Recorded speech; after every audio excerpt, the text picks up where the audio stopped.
Hi everyone. In this video I want to explain electromagnetic induction.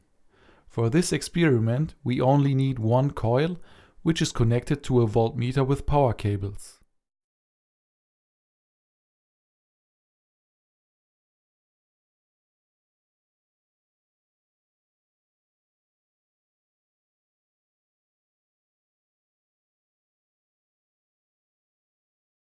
We also need a bar magnet.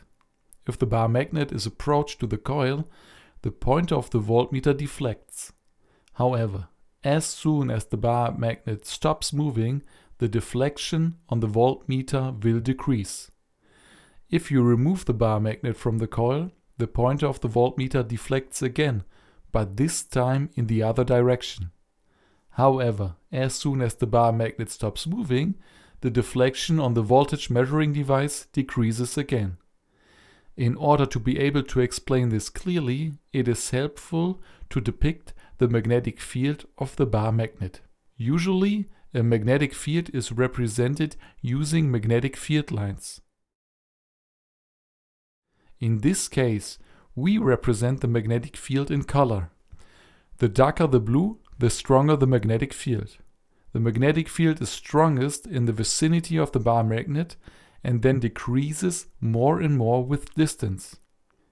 If you move the magnet in the direction of the coil, the strength of the magnetic field changes that passes through the coil. When the magnetic field strength changes, a voltage is induced in the coil. Only when the bar magnet is no longer moved does the magnetic field strength that passes through the coil remain constant. The consequence of this is that no more voltage is induced in the coil.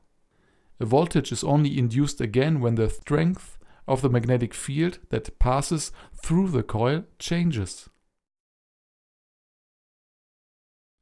But why does the pointer of the voltmeter move first in one direction and then in the other? To explain this clearly, let's look at the movement of some free electrons in the coil and in the power cables. First of all, the electrons are evenly distributed.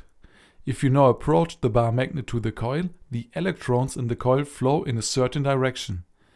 As a result, there are more free electrons at the end of the right power cable, which is connected to the voltmeter, than at the end of the left power cable. In this case, the pointer points to the right.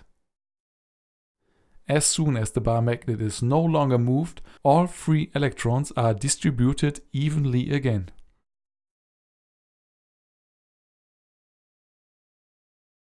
If the bar magnet is removed from the coil, the free electrons in the coil flow in the opposite direction. Now there are more free electrons at the end of the left power cable. In this case, the pointer of the voltmeter points to the left. Only when the bar magnet stops moving will the free electrons be evenly distributed again.